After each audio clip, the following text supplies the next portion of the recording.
Hi, my name is Alex, and this is Travel TitBits 7. So, I cannot begin this next section of our trip in North America without mentioning food. Food in New York.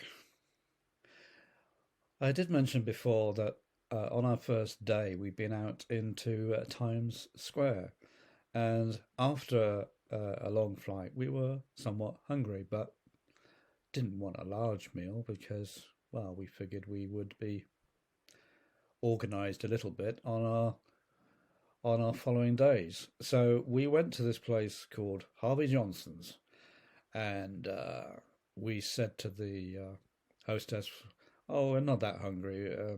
We just fancy a sandwich." And I went for a beef sandwich. Well, this sandwich was was a mountain. I couldn't see the beef for the salad and everything that came with it. It was like three meals. And I was thinking, I only wanted a salad, yeah, and a bit of a sandwich. So it was quite an introduction to the way clients eat in America. Later, once we were on the go and stopped somewhere at a coach stop, it happened to be a place where they sold pancakes, and I was going, I quite fancy a blueberry and syrup pancake. And what I got was a stack of pancakes, like a mountain. I only wanted a pancake. So it didn't seem to matter where we went or what we asked for. You got a mountain to feed the 5,000. So let's get into the actual journey itself. So a Greyhound coach, yeah, it's quite a beautiful looking thing. It has a substantial engine at the back. It's slightly raised above most average coaches. So the lower deck was for luggage. There was a tea coffee making area.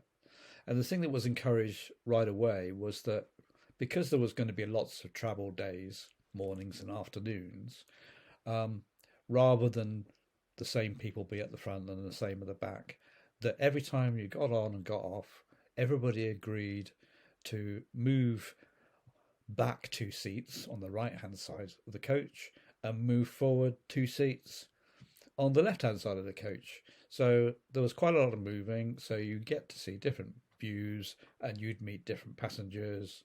And when you were nearer the front, you could sometimes chat to the driver and have a chat to the our group leader, who did float around, but he'd be there pointing out points of interest. So it was an interesting system that I have seen implemented elsewhere.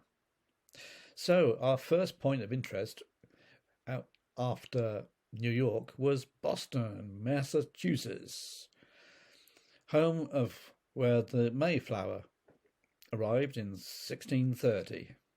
It's funny how the navies of countries just randomly showed up in places and claimed the whole continent to themselves. Such was the way for the British. We did manage to hold on to it for 100 years or so, and ironically, Boston was also the place where the independence revolution began. The Mayflower itself, well, when it's in the dock, it looks quite a substantial looking clipper, but considering it crossed the Atlantic and, well, no one had a destination. I mean, can you imagine what it was like in England when they advertised this trip? Destination unknown. You may never return. You know, what sort of passengers were they getting, and what would make someone want to take such a leap of faith? It tells you something about the people that wanted to migrate. They didn't care where it was or what it looked like. But hey, we have the USA today, so we can't knock it. So we had a decent journey after this up to our first stop in Canada, Montreal. And wow, what a surprise awaited us. Um, the advert for this trip highlighted that it would be attractive to visit Canada during the fall of trees, but nothing really prepared us for it. This, there's one or two trees in Canada, and when they all turn a beautiful oranges and reds all at once, wow, it's like a symphony of color. It's almost overwhelming.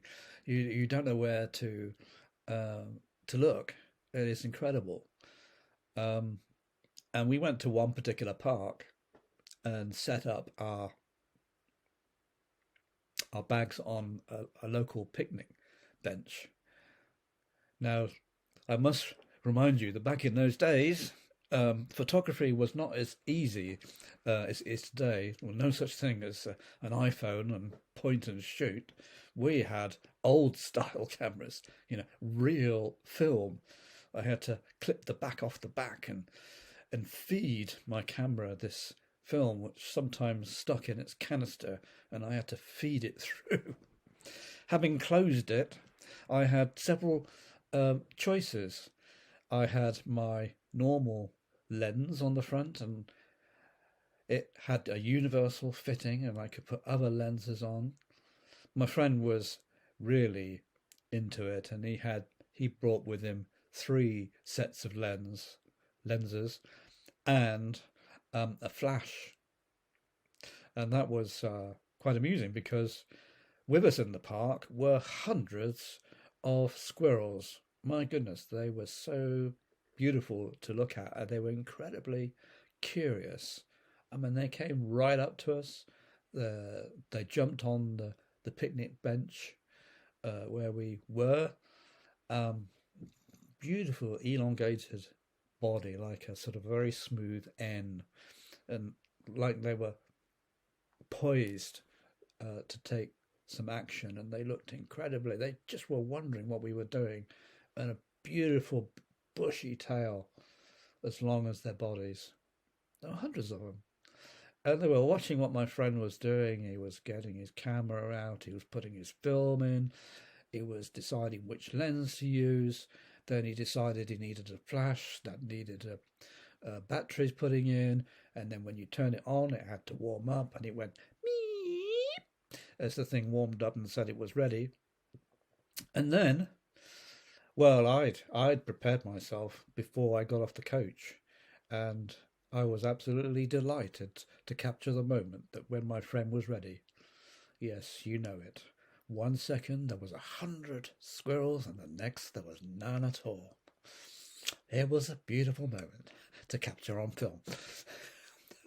Why is it we delight in the suffering of our friends? Perhaps I should not encourage it, but it seems to be, and it seems to come naturally. It's all part of the fun of being on a trip. So next I'll be talking about the next two cities we went to, which was Ottawa and Toronto, followed by the amazing Niagara Falls. But that is for tomorrow. See you then.